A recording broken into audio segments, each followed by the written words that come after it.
Assalamualaikum warahmatullahi wabarakatuh. Dulur, para kadang, para sanak. Saiki awake dhewe lagi mlaku-mlaku nek Blitar ya. Kira-kira ndek nggone Lodaya. Iki aku nemu ya mergo urung tau rene tak arani nemu patilasan utawa nggon sadranan. Kecamatan Sutojayan, Kelurahan Jinglong, Jalan Mawar Indah 04. Kelurahan Jinglong 22@gmail.com menawa kenging dihubungi. Nggen sadranan ingkang nami Mbah sinten niki? Dereng pirsa kula. Ndugi Jawi bentuke ngeten iki nggih arupi tanaman ficus agung. Iki wonten prasastinipun ingkang paring asma Mbah Gadung Melati, Kelurahan Jinglong, Sutojayan, Kabupaten Blitar.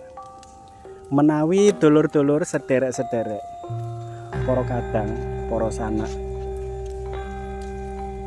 lewat ugi mampir monggo.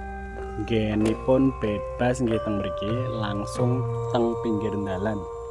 Sebelahipun lapangan ageng dusun napa niki kula kok kirang perso.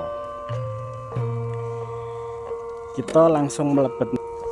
Kula nuwun Mbah Gadung Melati. Assalamualaikum salam. Sakmenika nggen sadranganipun para penduduk sekitar nggih. Uri-uripun budaya. Sakjane nggih sami mawon kalih masyarakat Islam saat ini nggih padha kaya nyambangi leluhur kita ingkang paring asma Nabi Muhammad. Nggih sami mawon kados biasane tenggene makam Nabi Muhammad berkunjung nyuwun berkah syafaat. Sakmenika ingkang penduduk sekitar sing dereng-dereng ngertos agami sing modern kados Islam ket jaman dhisik nggih sampun wonten cara ngenal utawa mulyakaken leluhur dengan cara nyadran nggih kira-kira sami, cuma cara lakune beda ngoten mawon nggih. Niki sakmenika wonten 2 prasasti gerbang. Lek kula kira-kira menawi teng lebet-tepin niki wonten satu situs ya, mungkin berupa arca atau batu atau apa ya, intinya di dalamnya ada situs. Kemudian seiring termakannya zaman, kemungkinan situsnya juga sudah terbungkus oleh pohon ficus yang ada di sini. Oke kawan, sambil kita melihat keadaan sekeliling ya. Menika nggenipun luas, menawi di acara-acara tertentu bagi masyarakat sekitar yang punya hajat sering melakukan ritual doa di sini sambil memohon keselamatan kepada Tuhan Yang Maha Esa dengan lantaran Mbah Gadung Melati nggih, margi Mbah Gadung Melati ingkang luwih celak kalih pangeran kita Gusti Allah.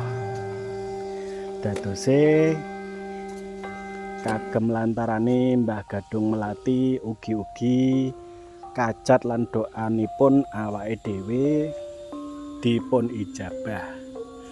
Monggo langsung mawon di ampiri mriki nggih, didatengi diparani menawi awake dhewe nggih angsal berkah ndugi Mbah Gadung Melati. Sakmenika kira-kira penjelasanipun saking kula sebagai traveler ya, pokoknya sing tukang-tukang nguri-nguri ya, salah satunya nguri-nguri budaya. Matur nuwun nggih sedulur. Assalamualaikum warahmatullahi wabarakatuh.